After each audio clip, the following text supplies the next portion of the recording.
সূরাতুল ইব্রাহিমের 7 নম্বর আয়াতের মধ্যে লা ইন শাকারতুম লাযীদান্নাকুম ওয়া লা ইন কাফারতুম ইন্না আযাবি লাশাদীদ।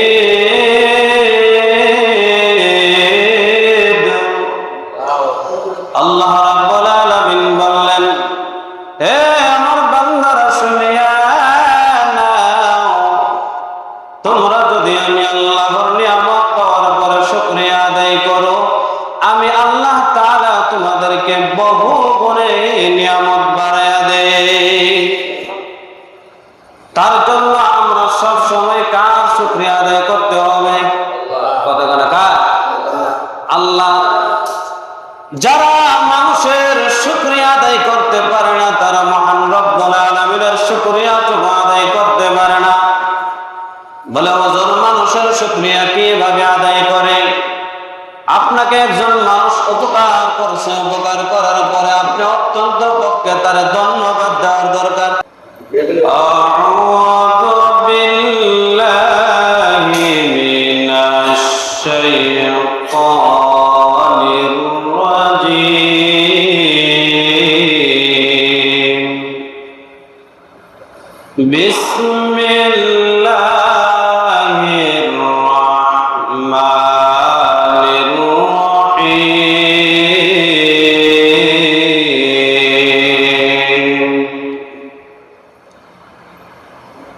ومن أحسن قولا ممن دعا إلى الله وعمل صالحا وقال إنني من المسلمين.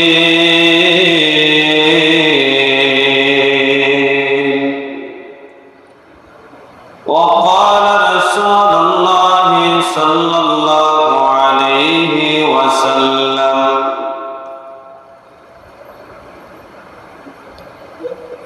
إنما الأعمال بالخواتم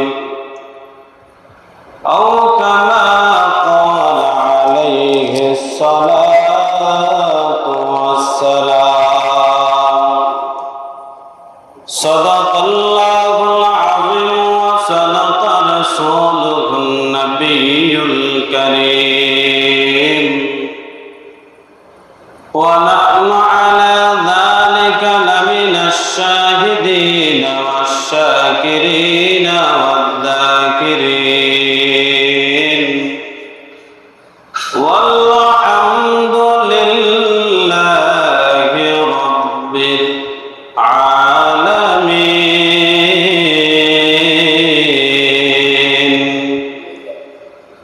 إن الله وملائكته يصلون على النبي يا أيها الذين آمنوا صلوا عليه وسلموا تسليما.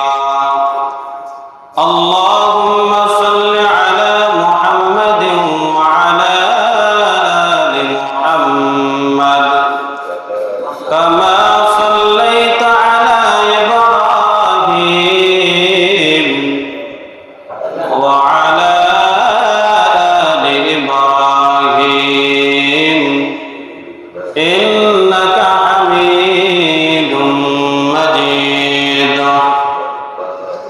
اللهم بارك على محمد وعلى آل محمد كما باركت على إبراهيم وعلى آل إبراهيم إنك حميد مجيد.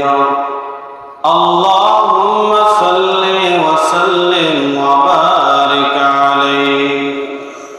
السلام عليكم ورحمة الله وبركاته. সম্মানিত উপস্থিতি মুসল্লিন কিরাম, আল্লাহ রাব্বুল আলামিন আমাদেরকে অত্যন্ত মায়া করে, দয়া করে, মহব্বত করে, ভালোবাসে।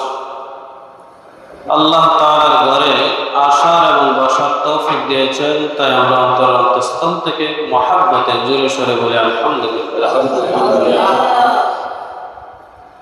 আল্লাহ তাআলা বলেন, শুকরিয়া আদায় করলে আল্লাহ বলেন আমি বহু গুণে বাড়াই দিই। কি গুণে? কোরআনুল কারীমের একটি আয়াত আছে সূরাতুল ইব্রাহিমের 7 নম্বর আয়াতের মধ্যে, লা ইন শাকারতুম লাযীদান্নাকুম ওয়া লা ইন কাফারতুম ইন্না আযাবি লাশাদীদ।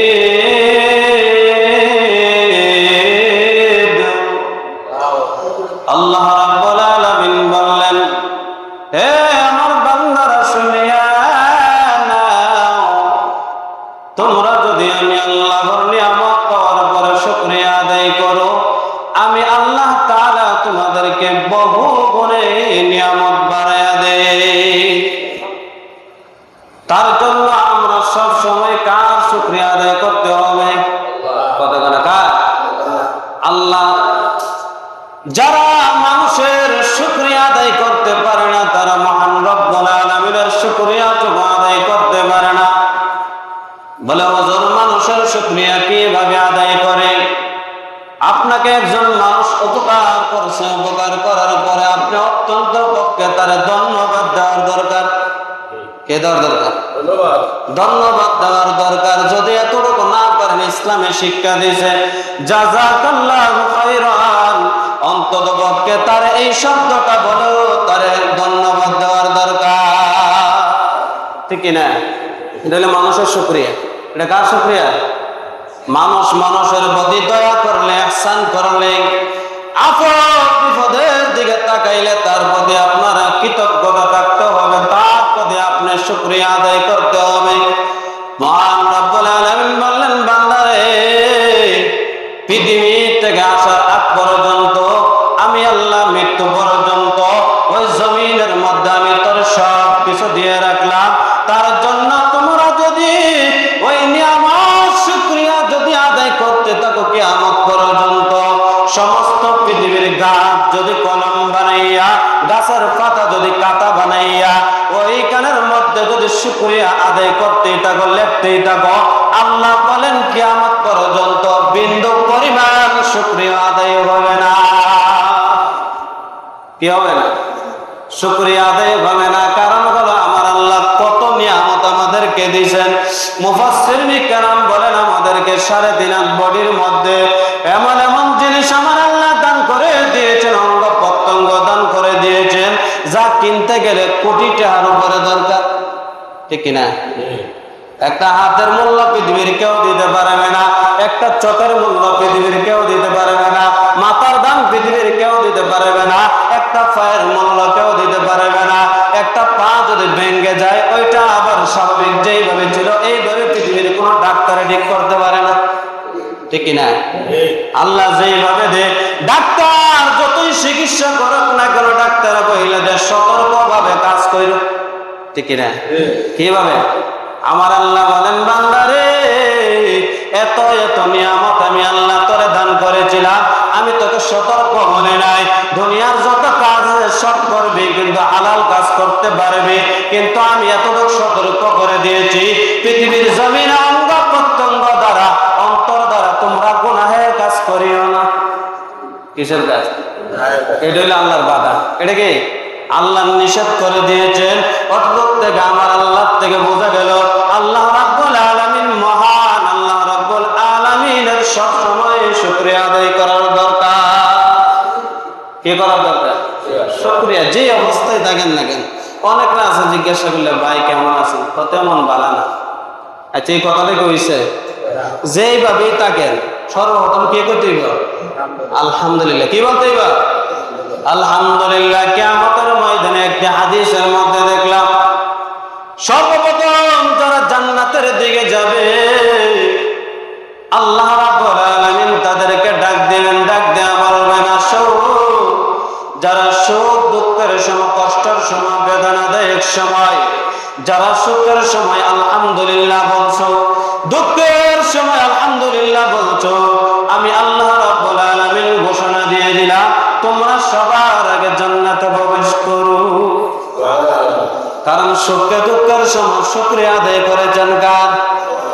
সুখে থাকলো আলহামদুলিল্লাহ, দুঃখে থাকলো আলহামদুলিল্লাহ। এই শব্দটা মুখ থেকে সরানো যাবে না। সকল প্রশংসা কার?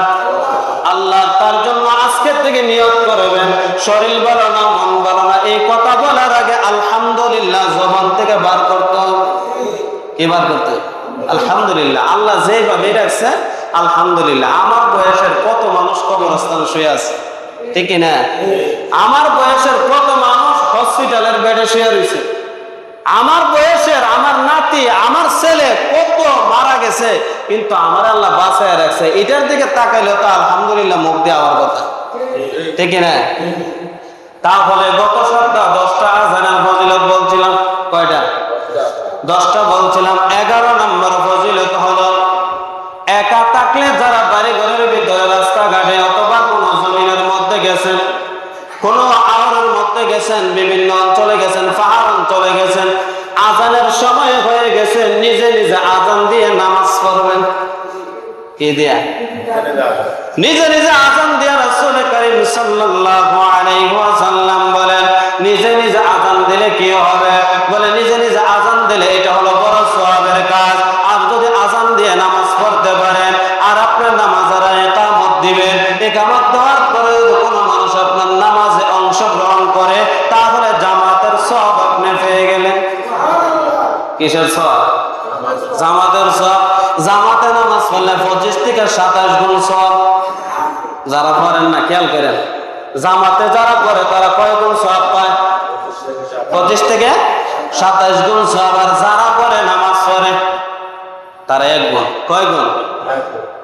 মোল্লা কারি আলী রাহমাতুল্লাহি আলাইহি একটি ঘটনার মধ্যে বলেন, আমি জামাতের সাথে নামাজ পড়াকে মনে করি 1000 বার করে নামাজ পড়ার চেয়ে উত্তম। সুবহানাল্লাহ। কয়বার? জামাতে নামাজ পড়াকে 1000 বার করে নামাজ পড়ার চেয়ে উত্তম। কারণ হলো জামাতের মধ্যে এমন একটা সময় আছে যে সময়টা ইমাম সাহেব বলে ওয়ালাদ-দাল্লিন আর সকল মুসল্লিরা বলে আমিন, কিন্তু একা একা নামাজ পড়লে এই সুযোগটা পাওয়া যায় না। কারণ হলো আমিন বলার সাথে সাথে ফেরেশতা আমিন যদি আর আমার আমিন যদি মিলে যায়, তাহলে আল্লাহ রাব্বুল আলামিন তার সমস্ত জিন্দেগীর গুনাহ খাতা মাফ করে দেয়। কি করে দেয়? সমস্ত জিন্দেগীর গুনাহ খাতা মাফ করে দেয়। তার জন্য আমি একা একা যদি নামাজ পড়ি রে, তাহলে আমি ওই জামাতে নামাজ পড়ার আমিন পাইতাম না। 1000 বার যদি জামাত পড়ি একা একা, তারপর আমি মনে করি একবার জামাতের নামাজ পড়ার সওয়াব পাইলাম না। যারা একা একা পড়েন খেয়াল করেন কথাগুলো। একা একা নামাজ পড়বেন না। ঘরের ভিতরে নামাজ মসজিদ বানানো হয়েছে, টাইলস টুস লাগানো হয়েছে কিসের জন্য? কিসের জন্য? ইবাদত খানা বানানো হয়েছে। আগেকার নবীদের দিকে তাকাইলে দেখা যায় এমন একটা জায়গা ছিল, ওই জায়গার ভিতরে গিয়ে ইবাদত করতে হইতো। অন্য জায়গাতে ইবাদত করলে কবুল হইতো না, ইবাদত হইতো না। কিন্তু আমার নবী কেমন একটা বৈশিষ্ট্য দান করে দিলেন, ও পয়গম্বর, আপনার উম্মতের জন্য এমন একটি বৈশিষ্ট্য আমি আল্লাহ রাব্বুল আলামিন দিয়ে দিলাম। আপনার উম্মত যেখানেই থাকুক না কেন, যে অবস্থায় থাকুক না কেন, জমিনের উপরে নামাজ পড়লে, জমিনের উপরে নামাজ পড়লে, যে কোনো জায়গায় নামাজ পড়ুক না কেন, পাহাড়ের উপরে নামাজ পড়লে, বিল্ডিং এর উপরে নামাজ পড়লে, আমি আল্লাহ রাব্বুল আলামিন নামাজের সুযোগ দিয়ে রাখছি। কি দিয়ে রাখছি? সুযোগ দিয়ে রাখছি, নামাজ পড়ার সুযোগ দিয়ে রাখছি। তাম পৃথিবীটা তাদের জন্য আমি আল্লাহ ইবাদত খানা বানায়া দিছি। কি দিছেন? ইবাদত খানা। আরেকটা তাফসীরের কিতাবের মধ্যে দেখলাম মুফাসসিরিন কেরাম বললেন জামাতের সাথে নামাজ পড়লে এত পরিমাণ সওয়াব হয়। 527 রাকাত নামাজ পড়লে যে পরিমাণ সওয়াব, একবার জামাতে নামাজ পড়লে এই পরিমাণ সওয়াব। কয়বার? আর খেয়াল করেন আরেকটা হাদিসের মধ্যে আছে, যারা জামাতে নামাজ পড়ে তারা হলো পাক্কা মুমিন। তারা কি? আর যারা জামাতে নামাজ পড়ে না,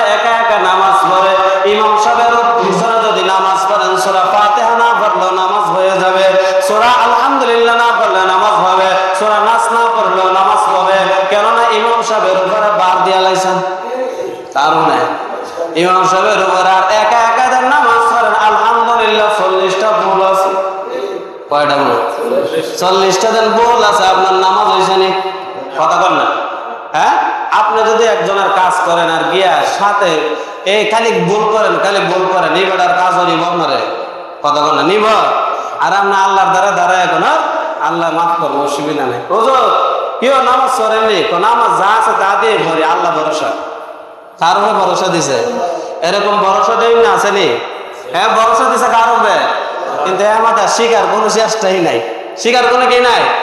আল্লাহ বলেন এমন বান্দা আমার দরবারে নামাজও কবুল হবে না, বান্দাও কবুল হবে না যদি চেষ্টা করিয়া আর 5 ওয়াক্ত নামাজ চালায়া যাইতে পারো, আমি আল্লাহ রাব্বুল আলামিন নিয়ত করার সাথে সাথে নামাজ কবুল করে নিব। আজানের 1 নম্বর ফজিলত বলছিলাম আজকে। 11 নম্বর ফজিলত হলো যে অবস্থায় থাকেন, যেখানেই থাকেন, আজান দিয়া নামাজ পড়বেন, বড় সওয়াবের কাজ। কি কাজ? 12 নম্বর ফজিলত হলো আজানের শব্দ যত দূর পর্যন্ত যায়, কি যায়? যে আজান দেয় তার আওয়াজটা মনে করেন নিমসার পর্যন্ত গেছে। কত দূর পর্যন্ত?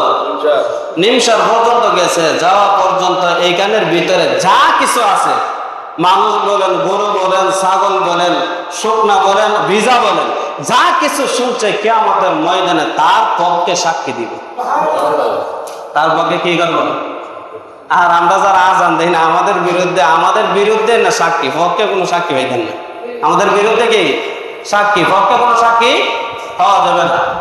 মুয়াজ্জিন যারা আজান দেয় তাদের 12 নম্বর ফজিলত হলো আল্লাহ নবী বিশ্ব নবী রাহমাতুল লিল আলামিন বললেন, আজানের শব্দ যতদূর পর্যন্ত যায়, শুকনা বলেন, ভিজা বলেন, মানুষ বলেন, পশু বলেন, গরু বলেন, ছাগল বলেন, যা শুনে কিয়ামতের ময়দানে তার পক্ষে সাক্ষী দিবে।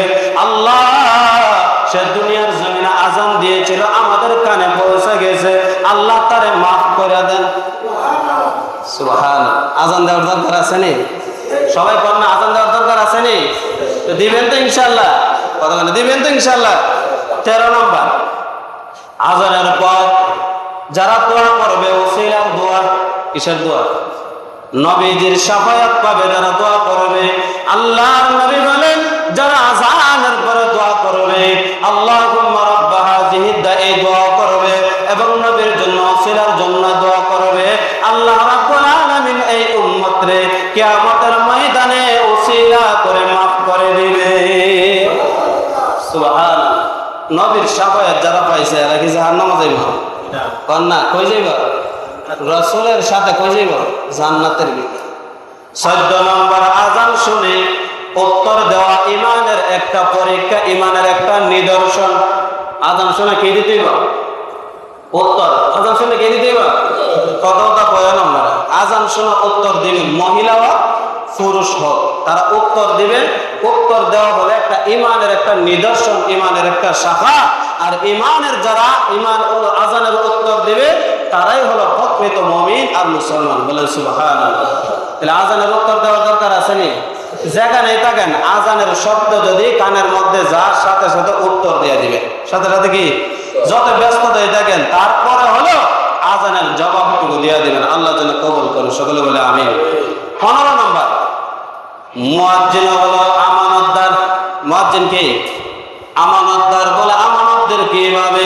বলে মুয়াজ্জিন আযান দেয়, আযান দেওয়ার সাথে সাথে মুসল্লিগুলো মসজিদে আসার জন্য ওই মুয়াজ্জিনের আযান শুনে যারা মসজিদে আসবে, আল্লাহর নবী বিশ্ব নবী রাহমাতুল লিল আলামিন বললেন, মুয়াজ্জিন দেন আযান দিছে সে আমানতদার হয়ে গেল, আর যে ইমাম সাহেব ওই ইমাম সাহেব তার জামিন হয়ে গেল। আসলেন জামিন হইল। অনেকে আছে দেখবেন সুদের উপরে টিহা আনতে জামিন হয়। আমার এলাকাত নাই। কিসের উপরে? সুদের উপরে টিহা আনতে গেলে আর 3 জনে গিয়া সুপারিশ করে, এটার নাম হলো জামিন। এটার নাম কি? জামিন। অনেক জায়গাতে আছে কিস্তির থেকে টাকা তুলতো। কিসের থেকে? আরেকজনের আইডি কার্ড লাগে, লাগেনি আপনার এলাকায়? আরেকজনের আইডি কার্ড লাগে, আরেকজনের সাক্ষী লাগে। মানুষটা ভালো না খারাপ পছন্দ গেলে এরকম না? মানুষটা ভালো না খারাপ কয়, স্যাররে যদি গিয়া কয় যে ভালো তাহলে টেহা দে, ঠিক না? এটার নাম কি? জামিন। এটার নাম কি? জামিন, ইমাম সাহেব হলো জামিনদার। কারণ হলো আপনারা যারাই আছেন মসজিদে মুসল্লি হিসেবে আসেন, ইমাম সাহেব দাঁড়াইলে মানে সব কিছু জামিনদার ইমাম সাহেবের উপরে দেয়া দিছে। কার উপরে? ইমাম সাহেবের উপরে। যদি ইমাম সাহেবের উপরে জামিনদার দিয়া এরপর যদি আবার বাহিরে গিয়ে ইমাম সাহেবের গালি দেন, বুঝেন নাই কথা? ইমাম সাহেবের যদি সবকিছু দিয়া একজনের থেকে টাকা আনছেন তো আনছেন, টাকা চাইলে আবার গালি দেয়, এরকম লোক আছে না নাই? কত টাকা আর মাইরা দিব মনে একবার না একবার দিব তো, এরকম আছে না লোক? তো ইমাম সাহেবরে যারা গালি দেয় তারাও তাদের থেকে আরো বেশি খারাপ, তারা তাদের থেকে বেশি খারাপ। কারণ একটা কথা মনে রাখবেন, আপনি যদি শাসন গাছের থেকে বাসে ওঠেন, উদাহরণ দিতেছি বোঝার জন্য, শাসন গাছের থেকে যদি আপনি বাসে ওঠেন, একটা বাস কিন্তু নিমসার থামে না, ডাইরেক্ট জায়গা চান দিনে কই যায়, আর একটা বাস কই থামে? নিমসার থামে। বোঝার জন্য বলতেছি, খেয়াল করেন, নিমসার থামে। কিন্তু আরেকজনে গিয়া বললেন, না ভাই বাস তো দুটোই নিমসার থামে। কারে গিয়া বললেন? কন্ডাক্টর বুঝলেন না আপনারা, যে হেলপারি করে, হেরে গিয়া কইলেন যে ভাই দুটোই বাস থামে। আমার থেকে বেশি বোঝেন হেলপার, কি দাবিতেছে আমার থেকে বেশি বোঝেন, আমি 24 ঘন্টা থাকি। হের সাথে যেমন তর্ক করে বেয়াদবি, হুজুরের সাথে তর্ক করে হের চেয়ে আর মারাত্মক বেয়াদবি। বোঝেন নাই কথা? হুজুরের 14 বছর ডাইল পানি খাইয়া কোরআন হাদিস শিখে আপনি তার লগে তর্ক করেন, এটা তো আরো বেশি মারাত্মক বেয়াদবি, ঠিক না? হাদিস কোন আনা আছে, হাদিস একটা দিলে বাইর করে বলতে পারতেন না, নাম দেওয়া রাখছেন অন্য কিছু, কিন্তু হুজুরের সাথে তর্ক করেন, এটা বেয়াদবি ছাড়া আর কিছু হতে পারে না, ঠিক না? তাহলে বোঝা গেল আলেমদের সাথে তর্ক বিতর্ক চলে না। আলেমরা কোরআন হাদিস দেয়া কথা বলে, যেটা আপনার মানার ইচ্ছা মাইনা নেবেন, কিন্তু তার বিরোধিতা করা যাবে না। কি করা যাবে না? বিরোধিতা। অনেকে আছে বিধর্মীদের লাগে, বিধর্মীদের যদি কোনো কিছু বলেন, অনেকে আছে তাদের গায়ে লাগে। বোঝা গেল বিধর্মী তারা আব্বা লাগে। বিধর্মী কি লাগে? তাদের আব্বা লাগে। অনেক ছেলেমেলে আছে, অনেক হাজার হাজার ইমাম সাহেব খেলাধুলা নিয়ে বিধর্মীদেরকে নিয়ে কথা বলার কারণে তারা ইমাম সাহেবের বিরুদ্ধেও কথা কইছে, এরকম আছে। আপনার এলাকাত নাই, কিন্তু আমরা এলাকা কি আছে? তাইলে বোঝা গেল ইমাম সাহেব থেকে বিধর্মীরা তাদের আপন হয়েছে। কি হয়েছে? তাইলে ইমাম সাহেবের উপরে বার না দিয়া ওই বিধর্মীদের উপরে নামাজের বার দেওয়ার দরকার, জিম্মাদারি দেওয়ার দরকার, ঠিক না? তাহলে বোঝা গেল যত ইহুদি খ্রিস্টান হোক না কেন, তারা আপনার বাপ ভাই না। কিন্তু ইমাম সাহেব যে জামিনটা নিবে, জিম্মাদার নিবে, পৃথিবীর কোনো মানুষই নিতে পারবে না, ঠিক না? সূরা ফাতিহা জানেন না, সূরা নাস জানেন না, ফালাক জানেন না, ইমাম সাহেবের পিছনে গালি কইছেন আল্লাহু আকবার, শেষ। কি শেষ? হুজুরের ভুল হইলেও আপনার নামাজ হইব, শুদ্ধ হইলেও আপনার নামাজ হইব, আপনার নামাজ ঠিক আছে। এর থেকে আর সহজ কিছু আছে? কতক্ষণ আছে? হ্যাঁ, তাইলে হের থেকে যদি সহজ না হয়, তো কিভাবে ইমাম সাহেবের পিছনে গীবত করেন, কিভাবে ইমাম সাহেবের গালি দেন, এটা আমার বুঝে আসেন। 2 নাম্বার, ইবনে আব্বাস রাদিয়াল্লাহু তাআলা আনহু, আল্লাহর রাসূলের চাচা। আব্বাস কি? ইমাম সাহেবের কি? আল্লাহর রাসূলের কি লাগেন? চাচা। উনি বলেন আলেমরে সম্মান করা মানে রাসূলকে সম্মান করা। কথা গানা বুঝে না কথা? আলেমরে সম্মান করা মানে কি? রাসূলকে সম্মান করা। কারণ হলো রাসূলের ওয়ারিস কারা? গাঁজাখোর, ইয়াবাখোর, বিড়িখোর, ওই যে বিধর্মীদেরকে সাপোর্ট করে তারা রাসূলের ওয়ারিস কারা? আলেম উলামা।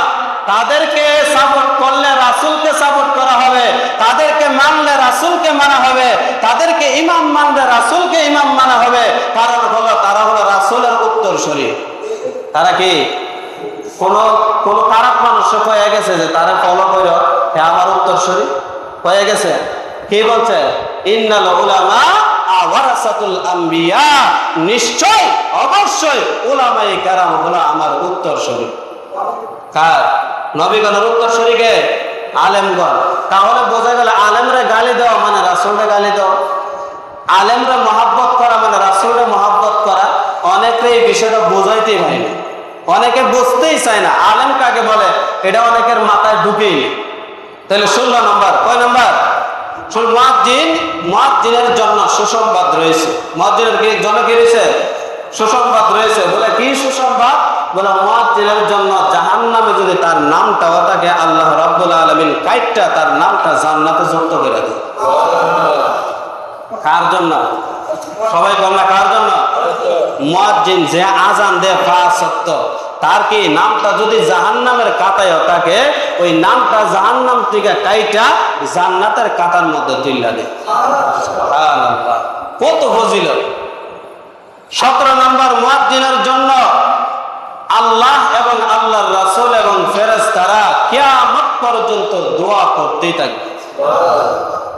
দেখেন মুয়াজ্জিনের কত মর্যাদা। আল্লাহ যে জায়গায় দোয়া করে, রাসূল যে জায়গায় দোয়া করে, ফেরেশতারা যে জায়গায় দোয়া করে, এই জায়গা তার কোনো চিন্তা টেনশন নাই, একদম সে সোজা জান্নাতের মধ্যে প্রবেশ করে। বলেন সুবহানাল্লাহ। 17 নম্বর, মুয়াজ্জিনের জন্য আল্লাহর বিশেষ রহমত ও দয়া আছে। আল্লাহর কি আছে? বিশেষ রহমত ও দোয়া। কেন?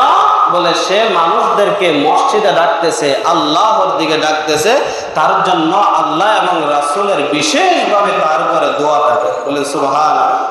18 নম্বর, আযান শুনে দুনিয়াবি কাজ ছেড়ে দিতে হবে। আযান শুনে কি সবাই পান না? অনেকে আছে আযান শুনে না, এই কাজটা রয়েছে তোদের কইরালে। আপনারা শুনতেন কিনা সাহাবায়ে কেরামরা যখন কাজ করত, আযানের ধ্বনি যখন কানে যাইতো কাজ ছেড়ে দিত। কাজ কি করতেন? আর আমরা কাজ করতে করতে জোহরও যায়, আসরও যায়, মাগরিবও যায়, এশার খাওয়া দাওয়া কইরা ঘুমায়, ফজর জায়গা ঘুমে। আছে না নাই? হ্যাঁ, এটা কি মুসলমানের কাজ? 5 ওয়াক্ত যে অবস্থায় থাকেন না কেন, 5 ওয়াক্ত নামাজ পড়তেই হবে, বাধ্যতামূলক। কয় ওয়াক্ত নামাজ? যদি মুসলমান হয়ে থাকেন 5 ওয়াক্ত নামাজ পড়তেই হবে। 18 নম্বর, আযান শুনিয়া দুনিয়াবি কাজ ছেড়ে দিবেন। কারণ হলো মুয়াজ্জিনে আযান দিছে, তোমরা আল্লাহর দিকে চলে আসো। আল্লাহর দিকে আসলে, মসজিদের দিকে আসলে নামাজ পড়ো। এটা হলো আল্লাহ রাব্বুল আলামিনের হুকুম। এটা কার হুকুম? মুয়াজ্জিনে শোনাই দিতেছে, আসো মসজিদের দিকে আসো। এই মসজিদের ভিতরে, নামাজের ভিতরে কল্যাণ আছে। কি আছে? 19 নম্বর, আযান হলো ইসলামের একটি নিদর্শন। আযান হলো ইসলামের একটা মূল নীতি। আযান যারা দিবে তারা নামাজের জন্য আহ্বান করবে, আর নামাজ যারা পড়বে তারা যেন ইসলামের একটা স্তম্ভ আদায় করে নিল। সুবহানাল্লাহ। কি নিল? নামাজ 5টার ভিতরে, ইসলামের মূল খুঁটি হলো 5টা। কয়টা? 5টা। 5টার ভিতরে নামাজ আছে নি? ইমানের ঘরে কিন্তু নামাজ। ইমানের ঘরে কি? ইমান আনছেন, নামাজ পড়তেই হবে।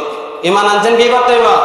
নামাজ পড়তেই হবে। 20 নম্বর, আযান আল্লাহর স্মরণের দিকে ডাকে। যে আয়াত তেলাওয়াত করছে আল্লাহ রাব্বুল আলামিন সূরা হামিম সিজদার একটি আয়াতের মধ্যে বলেন, ওয়া মান আহসানু ক্বাওলাম মিম্মান দাআ ইলাল্লাহ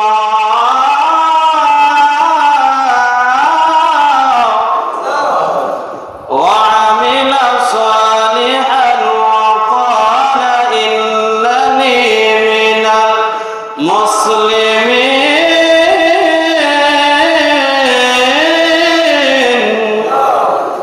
আল্লাহ রাব্বুল আলামিন বললেন, পৃথিবীর জমিনে এর থেকে কে উত্তম হতে পারে যে ব্যক্তি আল্লাহর দিকে ডাকে। যে ব্যক্তি কার দিকে ডাকে? মুয়াজ্জিন কার দিকে ডাকতেছে? আল্লাহর দিকে। তখন আল্লাহ রাব্বুল আলামিন বললেন, ওয়া আমিলাস সালিহান। মুয়াজ্জিন যখন ডাক দেয়, তোমরা আমালে সালিহান করতে আসো, নামাজ আদায় করতে আসো। এটা একটা আমল, আর এটা গুরুত্বপূর্ণ আমল। আল্লাহ রাব্বুল আলামিন বলেন, ক্বালা ইন্নানি মিনাল মুসলিমিন। আর সে ডেকে ডেকে বলে, আমি আত্মসমর্পণকারী মুসলমান। তুমি আত্মসমর্পণকারী মুসলমান হয়ে যাও। বলে আত্মসমর্পণকারীকে বলে আল্লাহর কাছে সব আমি দিয়া দিলাম, আল্লাহ যেভাবে বলে এইভাবে আমি চলো। এটা হলো আত্মসমর্পণকারী মুসলমান। এটা কি? আমাদের কথা ছিল মুসলিম মানে কি? মুসলিম মানে আমরা আত্মসমর্পণ করছি। যেমন ভাবে আমার নেতা যেভাবে বলে এইভাবে চলার নাম হলো কি? আত্মসমর্পণ। আমার নেতা যেভাবে বলে এইভাবে চলার নাম। ঠিক তেমনি ভাবে আমার মহান রব্বুল আলামিন যেইভাবে বলে এইভাবে চলার নাম হলো আত্মসমর্পণকারী এবং মুসলমান। যারা মনে করেন আল্লাহর বিধিবিধান মানে না, আল্লাহর মন মতো চলে না, আল্লাহর বিধান মতে চলে না, তারা এখনো কাটি মুসলমান হতে পারে নাই। তারা কি হতে পারে নাই? কাটি মুসলমান হতে পারে নাই। উত্তম কিভাবে? বলে হাদিস শরীফের মধ্যে আছে খায়রুকুম মান তাআল্লামাল কুরআনা ওয়া আল্লামা, যিনি কোরআন পড়েন এবং পড়ান, যিনি শিখেন এবং শেখান, তিনি হলেন সর্বোত্তম মানুষ। তিনি কি? আমাদের মসজিদে অনেকে আলান দেয়, বাকি নামাজের পরে কিতাবের তালিম আছে, যদি বসেন ইনশাআল্লাহ বহু ফায়দা আছে। কি আছে? কয়নি এক দল আছে ফায়দা ওটা বোঝে না, একবারে জালটাল ভাঙ্গে বাইরে জায়গা আছে না নাই? তখন আমরা জালের ভিতরে থাকতাম না, এবার বাইরে জায়গা। বাইরে কারণ হলে কি, এটা উত্তম কইছে ঠিক আছে, দুনিয়ার যদি উত্তমটা দেখা যায় তাহলে বিশ্বাস করলাম। দুনিয়ার যদি কি উত্তম দেখা যায় তো এরা উত্তম বোঝে না, কিন্তু মরার পরে দুইটা ঘটনা হবে। একটা হলো কোরআনের মধ্যে একটা আয়াত আছে, ওই আয়াতের মধ্যে জানায় দিলেন যে কিয়ামতের ময়দানে কবরস্থানে যখন যাবে মানুষ, আলমে বরজখের মধ্যে একটা ফেরেশতা থাকবো, এই ফেরেশতার চোখ থাকতো না। ফেরেশতার কি থাকতো না? চোখ থাকবে না। অন্তর বলে যে একজন মানুষ কান্না করতেছে মায়া লাগবো, এই অন্তর বলতে জিনিসটাই থাকতো না। কি থাকতো না? 2 নম্বর। 3 নম্বর হচ্ছে সে কানে শুনতো না। সে কি শুনতো না? আমরা তো কানে শুনি না, কথা মানি না। বুঝেন না কথা? আমরা কানে শুনি না, কথা মানি না, চোখ দিয়ে দেখতেও কথা মানি না, অন্তর তাইতেও আপনার বুঝি না। কিন্তু ওই ফেরেশতার 3টা জিনিসই থাকতো না। ফেরেশতার কি থাকতো না? আপনারা দেন ফিটানি দিব, ফিটানি দেওয়ার সাথে সাথে আপনি শিক্ষা দিবেন, ফেরেশতা এত কানেও না না আবার শুনতো কি তা। আর আপনারা তো শূন্য বুঝতেছেন না, কিন্তু এই সময় ফিটাইব আর কইব শিক্ষা দিব, আল্লাহ কবে আরে এইসব জিনিস দিছি না, কারণ তোমরা দুনিয়াতে সব জিনিস দিও, তোমরা বুঝছো না, আর এরে না দিয়ে বুঝবো কেমনে? বুঝেননি কথা? এরা না দিয়ে বুঝবে কেমনে? আপনারা তো চোখও দিছিলাম, কানও দিছিলাম, অন্তর নামক জিনিসটাও দিছিলাম, ভালো বুড়া বোঝার মতো ক্যাপাসিটিও দিছিলাম, হালাল হারাম বোঝার মতো আমি ক্যাপাসিটি দিছিলাম, অন্তর দিছিলাম, মেধা দিছিলাম, কিন্তু তোমরা এটা মানতে পারো না। আর সে তো কানেও শোনে না, চোখেও দেখে না, অন্তরে নাই, সে কিভাবে বুঝবে? কিয়ামত পর্যন্ত তোমাকে আজকে আযাব দিতেই থাকবে। কতটুকু পর্যন্ত? কিয়ামত। কি একটা বাড়ি দিব, দুনিয়ার হ্যামার দিয়া বাড়ি দিলে বিল্ডিং ভেঙে জায়গা, আর আপনার আখিরাতের হ্যামার কেমন থাকবে? 500 গজ নিচে যাইবে এক বাড়ির সাথে। কয় গজ? 2 নাম্বার বাড়ি দেওয়ার সাথে মাথার কলিটা আসমান পর্যন্ত উঠে যাবে। আহা, কেমন আযাব হবে! এখনো বোঝার চেষ্টা করেন। ফায়দা এবং লাভ আছে, এই কথাগুলো আপনার গুরুত্ব দেন। আল্লাহ যেন আমাদের সবাইকে বোঝার মতো তৌফিক দান করেন। সকলে বলে আমিন। ওয়া আখিরু দাওয়ানা আলহামদুলিল্লাহি রাব্বিল আলামিন। যারা সুন্নাত করছেন